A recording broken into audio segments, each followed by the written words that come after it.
Today I am going to discuss about the topic cash book. It is a special purpose book. What is cash book? Cash book is just a subsidiary book which records the cash receipts as well as the cash payment. Whatever we pay in cash and whatever we receive in cash, that is recorded in the cash book. Basically it is of two types. One is single column cash book, second is double column.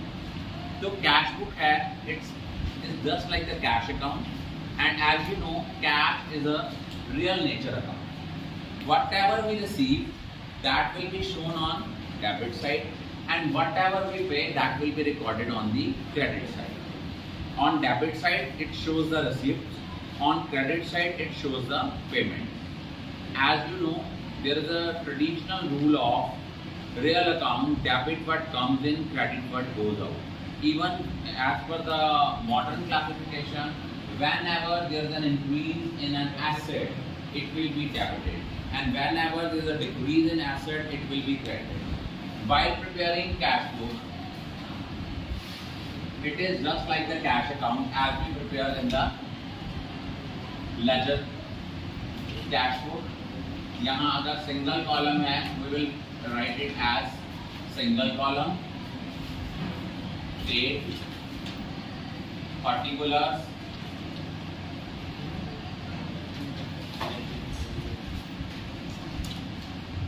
date, particulars. It can be written as JF, amount, date, particulars, JF and amount. As you know, cash is an asset and we know all the assets are always having the debit balance. So here opening balance will be shown on debit side as to balance brought down as opening balance, and whatever we receive in cash even that will be shown on the debit side. For example, if we introduce capital, entry will be cash account debit to capital. अब इस transaction में cash को debit किया है तो ledger posting करते हुए account बनाते हुए उसकी डेबिट साइड पे एंट्री आएगी. कोई कैश सेल्स की है टू सेल्स अकाउंट, अगर आपकी कोई कैश सेल्स है टू डेटर्स, कोई पैसे रिसीव किए हैं आपने या कोई कमीशन रिसीव की है to commission account. On credit side we show the payment.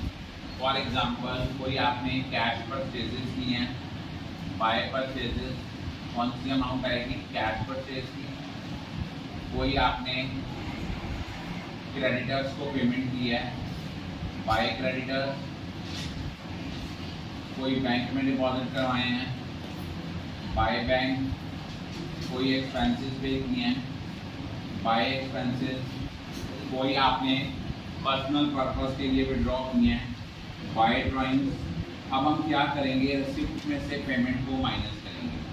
तो क्लोजिंग बैलेंस कैश के केस में क्लोजिंग बैलेंस या नील होगा या closing balance by balance carried होना है, क्योंकि जितने आपके पास पैसे हैं उससे ज़्यादा तो आप खर्च कर नहीं सकते. बैंक होगा तो बैंक ओवरड्राफ्ट हो सकता है. आप कभी ये तो नहीं कहते कि मेरी पॉकेट में -1200 रुपये है, ऐसा कभी भी नहीं होता. इट मीन कैश आप उतना ही खर्च कर सकते हो जितना आपके पास है. या तो मंथ के एंड में, साल के एंड में बैलेंस नील होगा या आपका रिसिप्ट ज़्यादा होंगी और पेमेंट्स कम होंगी. And closing balance will be shown as by balance carried. I think you are clear about it. Today the topic of discussion is double column cash book. What is double column cash book? It records the receipts and payment made by cash as well as by check. It is having 5 columns on each side. One is date, particulars, LF, cash and bank. Date, particulars, LF, cash and bank. In cash column we record only the transactions relating to cash, but in case of bank column we record only the transaction relating to bank. First of all, while preparing double column cash book, initially cash in opening balance of cash in hand and cash at bank is given. As you know, cash as well as bank both are assets. As you know, both are assets and both are having debit balance in the absence of information. Cash का तो balance हमेशा ही opening debit होगा, bank का balance debit भी हो सकता है, credit भी हो सकता है. अगर क्वेश्चन साइलेंट है रिगार्डिंग द बैलेंस, मतलब बैलेंस दिया है, ये नहीं लिखा ओवरड्राफ्ट है कि नहीं है, आप इनको लोगे to balance brought down, cash का कैश में, बैंक का bank. But if it is given in the question bank balance आगे लिखा है credit balance, it means it's bank overdraft. अगर लिखा है बैंक के आगे क्रेडिट बैलेंस या लिखा है बैंक ओवरड्राफ्ट तो इट्स अ लायबिलिटी. और जितनी बच्चे आपकी लायबिलिटीज होती हैं इनका ओपनिंग बैलेंस हमेशा बाय बैलेंस ब्रॉट डाउन होता है. कैश का बैलेंस कभी बाय बैलेंस ब्रॉट डाउन नहीं होता क्योंकि cash can never B negative. Bank balance can be negative. Negative means कि आपने अपने बैलेंस से ज्यादा पैसे विड्रॉ किए हैं, that is termed as bank overdraft. Then it becomes a liability, and whenever it becomes a liability, you know all the liabilities are always having opening credit balance. Is it clear? Then next क्या करना है आपने कि अगर हमने cash की transaction cash के column में, बैंक की ट्रांजैक्शन बैंक के कॉलम में. फॉर एग्जांपल कि आप लोगों ने कैश सेल्स करी है, अगर तो कुछ नहीं लिखा, टू सेल्स करके सीधा कैश के कॉलम में. सपोज आपने किसी क्रेडिट परचेज किया है, क्रेडिट परचेज नहीं की, कैश परचेज किया है, पेमेंट बैंक के थ्रू लिया है, बाय परचेजेस करके बैंक के कॉलम में. अब डबल कॉलम कैश बुक में हमें एक ट्रांजैक्शन का ध्यान रखना है, वो है कॉन्ट्रा ट्रांजैक्शन. कॉन्ट्रा ट्रांजैक्शन कौन सी ट्रांजैक्शन होती हैं? Contra transactions are those transactions which involve both cash as well as bank. Contra transactions are those transactions which involve both cash as well as bank. For example, when we deposit cash into bank, तो journal entry होती है bank account debit to cash. अब इन transaction को contra transactions क्यों कहते हैं? क्योंकि कैश बुक की दोनों साइड्स पे आएंगी. क्यों आएंगी दोनों साइड्स पे? लॉजिक क्या है? देखा जाए, जब आपने बैंक में पैसे डिपॉजिट कराए, कैश के पॉइंट ऑफ व्यू से वो पेमेंट है, बैंक के पॉइंट ऑफ व्यू से वो रिसिप्ट है. तो जब हमने बैंक में पैसे डिपॉजिट करवाए, हमने एंट्री लिखनी है बाय बैंक अकाउंट, LF में कॉन्ट्रा, कॉलम कैश, क्योंकि कैश के पॉइंट ऑफ व्यू से वो क्या है? पेमेंट है. और इधर लिखना है टू कैश अकाउंट करके कॉन्ट्रा बैंक के कॉलम में, क्योंकि बैंक के पॉइंट ऑफ व्यू से ये क्या है?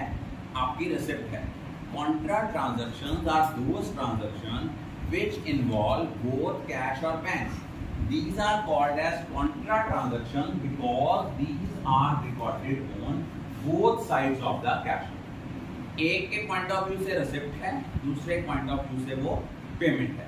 सपोज हमने बैंक में पैसे डिपॉजिट करवाए, बैंक के पॉइंट ऑफ व्यू से वो रिसिप्ट है, टू कैश करके बैंक के कॉलम में लिखा डेबिट साइड पे. क्यों? क्योंकि बैंक के पॉइंट ऑफ व्यू से वो रिसिप्ट है. बाय बैंक करके कैश के कॉलम में क्यों लिखा? कैश के पॉइंट ऑफ व्यू से वो क्या है? पेमेंट है. अगर आपने बैंक से पैसे विड्रॉ करवाए for office use, journal entry होती है cash account debit to bank account. अब कैश के पॉइंट ऑफ व्यू से ये क्या है? कैश के पॉइंट ऑफ व्यू से ये रिसिप्ट है, इसलिए टू बैंक करके कैश के कॉलम में, बैंक के पॉइंट ऑफ व्यू से ये पेमेंट है, बाय कैश करके बैंक के कॉलम में. देखो, अगर आपने बैंक में ऑफिस यूज के लिए पैसे विड्रॉ कराए हैं, जर्नल एंट्री होती है cash account debit to bank account. Cash के पॉइंट ऑफ व्यू से वो क्या है? रिसिप्ट है, इसलिए टू बैंक करके कैश के कॉलम में, बैंक के पॉइंट ऑफ व्यू से पेमेंट है, बाय कैश करके बैंक के कॉलम में. रिवर्स कॉलम में जाता है, अपने कॉलम में नहीं जाता. तो कॉन्ट्रा ट्रांजैक्शन वो ट्रांजैक्शन होती हैं which involve both cash as well as bank. और वो आपकी दो ट्रांजैक्शन वही होती हैं जो जब आप बैंक में पैसे डिपॉजिट कराते हो या बैंक से पैसे विड्रॉ करते हो for office use. For example, अगर आपने कोई चेक रिसीव किया कस्टमर से और उस चेक को आपने नेक्स्ट डे डिपॉजिट करवाया बैंक में, इट मीन्स जिस दिन चेक रिसीव किया आपकी एंट्री बनेगी check in hand account debit to customer, check in hand account debit to customer. अब इस ट्रांजैक्शन में ना बैंक इन्वॉल्व है ना कैश इन्वॉल्व है। इट मीन्स ये ट्रांजैक्शन कैश बुक में शो नहीं होगी। जिस दिन आपने चेक रिसीव किया बट आपने सेम डे बैंक में डिपॉजिट नहीं कराया, तो इट मीन्स इसकी जर्नल एंट्री बनेगी check in hand account debit to customer. अब इस ट्रांजैक्शन में ना तो बैंक इन्वॉल्व है ना कैश इन्वॉल्व है, so such type of transaction will not be recorded in the cash book. इनको आप अलग जर्नल में शो करोगे। और आपको पता है कैश बुक में हम क्रेडिट ट्रांजैक्शन को भी कंसिडर नहीं करते, लेकिन जिस दिन आपने बैंक में ये चेक डिपॉजिट कराया, एंट्री बनी है bank account debit to check in hand, तो कैश बुक में यहाँ लिखेंगे टू चेक इन हैंड करेंगे, लिखेंगे बैंक के कॉलम में, क्योंकि ये रिसिप्ट किसके पॉइंट ऑफ व्यू से है, बैंक के पॉइंट ऑफ व्यू से। जिन ट्रांजैक्शन में कैश और बैंक में से कोई भी इन्वॉल्व नहीं होता, उन ट्रांजैक्शंस को हम सेपरेटली जर्नल में शो कर सकते हैं, उन ट्रांजैक्शन को हम कैश बुक में शो नहीं करते। उसके बाद हम क्या करते हैं, रिसिप्ट में से पेमेंट माइनस करेंगे तो क्लोजिंग बैलेंस आएगा। एक चीज याद रखना, कैश का बैलेंस या तो नील होगा या बाय बैलेंस कैरी डाउन होगा, लेकिन बैंक के केस में आपका balance to balance carry down आ सकता है। हो सकता है पेमेंट ज़्यादा हो और बैंक की रिसिप्ट जो है वो कम हो, मीन ओवरड्राफ्ट है। तो अगर टू वाली साइड शॉर्टर है तो to balance carry down bank का, बाय वाली साइड शॉर्टर है तो by balance carry down. But cash के केस में टू बैलेंस कैरी डाउन नहीं आ सकता, because cash can never be in negative. I think all of you are clear about cash book double column. Why it is called as double column cash book? Because it records the payments and receipts made through cash as well as through bank. It's having two sides. One is debit side, another is credit side. Debit side is your receipt side and credit side is your payment side. Whatever we receive, that will be recorded on the debit side, and whatever we pay, that will be recorded on the credit side. एक चीज याद रखना, इसमें हमें ये याद रखना है कि कॉन्ट्रा ट्रांजैक्शंस कौन से हैं। कॉन्ट्रा ट्रांजैक्शंस बच्चे वो ट्रांजैक्शंस हैं which involve both cash as well as bank. As these transactions involve both cash as well as bank, that is why these will be recorded on the both sides of the cash book, because it may be receipt from the viewpoint of cash or payment from the viewpoint of bank and vice versa। ये हो सकता है कि bank के point of view से receipt हो और cash के पॉइंट ऑफ व्यू से पेमेंट। तो जब भी हमने डबल कॉलम कैश बुक बनानी है, हमने कैसे बनाना है, हमने यहाँ लिखना है date, particular, LF, cash, bank. अगर हम आज का ये लेक्चर ध्यान से सुन लेते हैं तो पेपर में कोई ऐसा क्वेश्चन नहीं है कैश बुक का जो हमारे से सॉल्व नहीं होगा, क्योंकि यूजुअली पेपर में ये 6 मार्क्स में आता है क्वेश्चन। और इस बार तो वैसे ही हमारा सिलेबस अगस्त टेस्ट का कम है, हो सकता है इसके 2 क्वेश्चन आ जाए। So concentrate more on this topic, particular, LF, cash and bank. अब देखो, आपको भी पता है कि कैश और बैंक दोनों हमारे एसेट्स हैं, और जितने भी एसेट्स होते हैं उनका ओपनिंग बैलेंस हमेशा क्या होता है, to balance brought down debit balance होता है। It will be shown as to balance brought down. Cash का बैलेंस कैश में, बैंक का balance bank. But bank can be negative, it may be bank overdraft या bank का credit balance होगा, तो ये लायबिलिटी है। और आपको भी पता है जितनी लाइबिलिटीज हैं उनका opening balance by balance brought down होता है। ये कब आएगा? अगर लिखा हुआ है बैंक ओवरड्राफ्ट या क्रेडिट बैलेंस ऑफ बैंक। अब हम लोगों ने क्या करना है, जो रिसिप्ट आई हैं कैश की रिसिप्ट कैश में, बैंक की रिसिप्ट चेक के थ्रू रिसिप्ट आई हैं वो बैंक कॉलम में, पेमेंट जो कैश में हुई हैं कैश के कॉलम में, जो पेमेंट चेक के थ्रू हुई हैं वो बैंक के कॉलम में। अब सपोज कर लो आपने आज कोई बैंक में पैसे डिपॉजिट करवाए, एंट्री आनी थी bank account debit to cash account. अब जिन ट्रांजैक्शन में कैश और बैंक दोनों इन्वॉल्व होते हैं, लेजर फोलियो कॉलम में वहाँ लिखते हैं कॉन्ट्रा सी। ये लिखा टू कैश, इधर लिखा बाय बैंक। अब देखो अगर हम बैंक में पैसे डिपॉजिट कराते हैं तो कैश के पॉइंट ऑफ व्यू से ये क्या है, पेमेंट है, इसलिए बाय बैंक लिख के इसको कैश के कॉलम में शो करेंगे। कैश के पॉइंट ऑफ व्यू से रिसिप्ट है, सपोज हमने बैंक में पैसे डिपॉजिट करवाए हैं तो बैंक के पॉइंट ऑफ व्यू से ये क्या है, रिसिप्ट है, तो टू कैश करके बैंक के कॉलम में, और हमारे कैश के पॉइंट ऑफ व्यू से ये पेमेंट है तो बाय बैंक करके कैश के कॉलम में।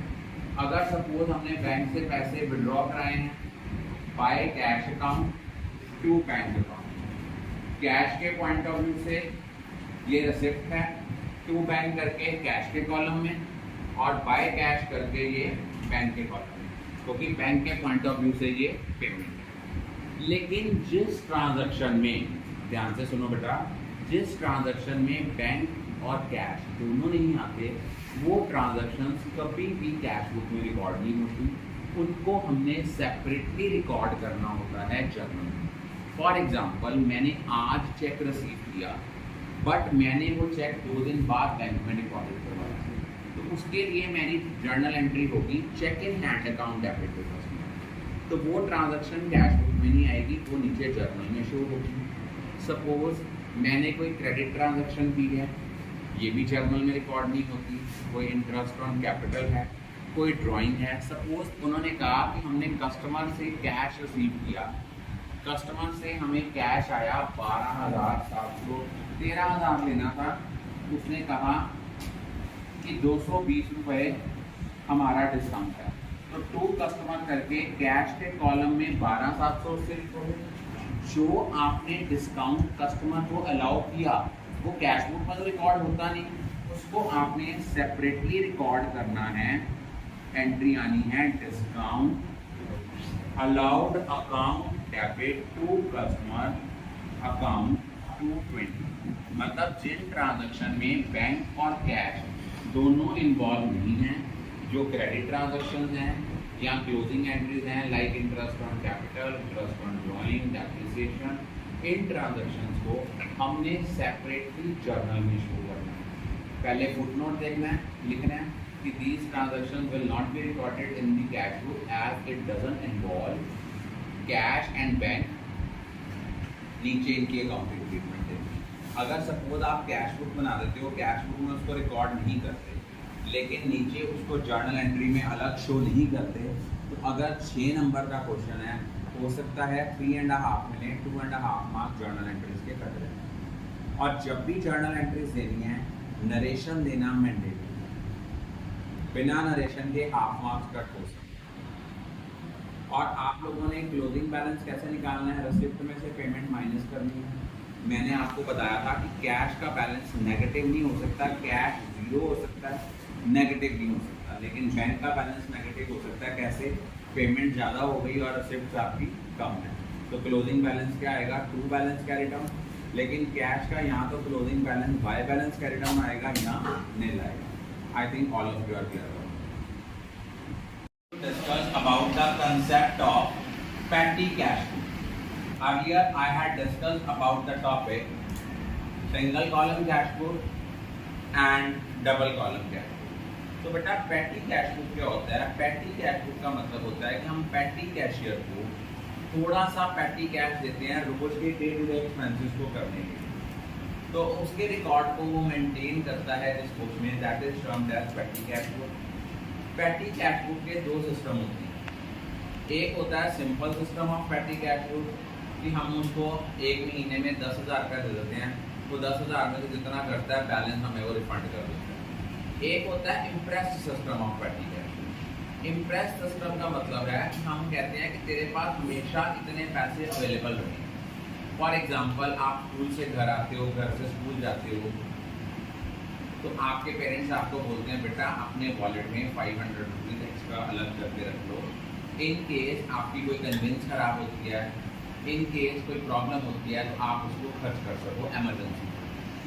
In the same way impress system में हम क्या कहते हैं अपने पेटी कैशियर को, भाई तुमने अपने पास मिनिमम इतना बैलेंस मेंटेन करके रखना ही रखना है, जितने तुम खर्च करोगे बाकी के खर्च तुम्हें क्या हो जाएंगे, रीइंबर्स। इसमें क्या होता है, ओपनिंग और क्लोजिंग बैलेंस सेम होता है। फॉर एग्जाम्पल आपने स्टार्टिंग में अपने पेटी कैशियर को दिया 10,000 रुपया, मंथ के एंड में आपका बैलेंस रह गया मान लो 4,000, आप क्या करोगे 6,000 और उसको रिफंड कर दोगे, रीइंबर्स कर दोगे, तो वो आपके उसका अल्टीमेट उसके पास क्लोजिंग बैलेंस कितना आएगा 10,000 का 10,000, मतलब एक मिनिमम अमाउंट जो है बैलेंस की वो उसने मेंटेन करके रखनी है। अब हम लोग जब पेटी कैश बुक बनाते हैं तो पेटी कैश बुक हम लोग कैसे बनाते हैं, ध्यान रखना, यहाँ पे हम लिखेंगे अमाउंट रसीव, जितनी अमाउंट हमने रसीव की है, यहाँ लिखेंगे बेटा जी LF लेजर फोलियो, उसके बाद इधर हम लिखेंगे कैश बुक फोलियो, उसके बाद नेक्स्ट जो है वो हम लोग क्या लेंगे, नेक्स्ट हम लोग लेंगे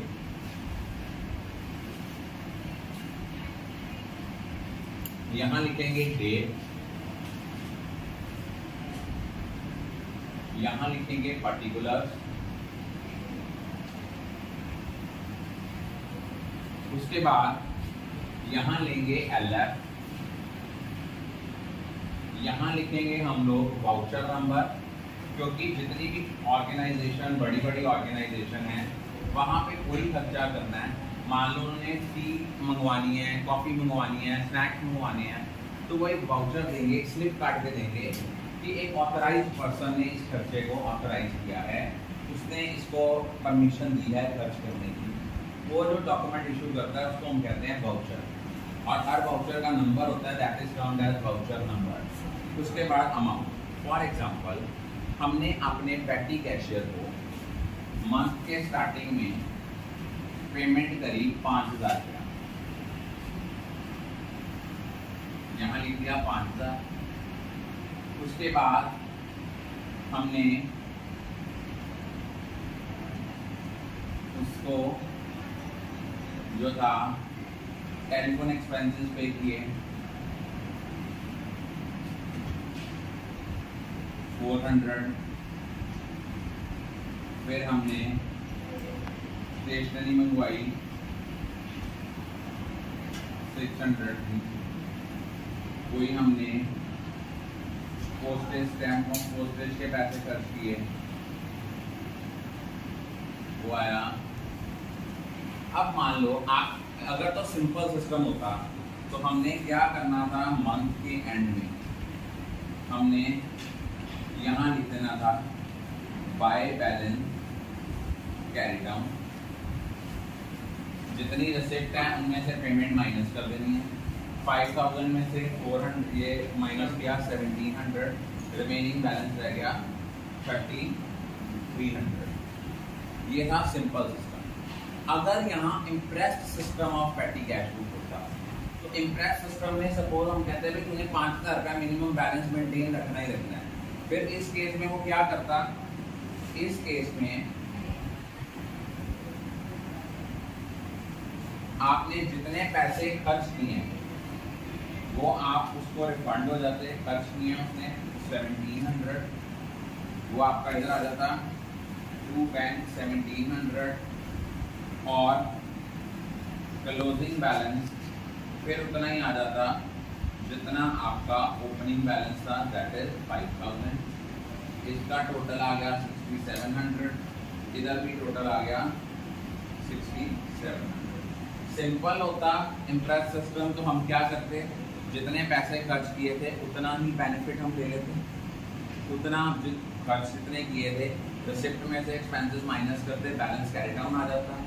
लेकिन इम्प्रेस सिस्टम है, आपने क्या मिनिमम 5000 मेंटेन करना ही करना है। तो हमने क्या किया, 5000 में से जितना खर्च किया वो दोबारा पेटी कैशियर को रीइंबर्स कर दिया टू बैंक। अल्टीमेटली हमारा क्लोजिंग बैलेंस उतना ही आ गया जितना हमारा क्या था ओपनिंग बैलेंस। क्लियर।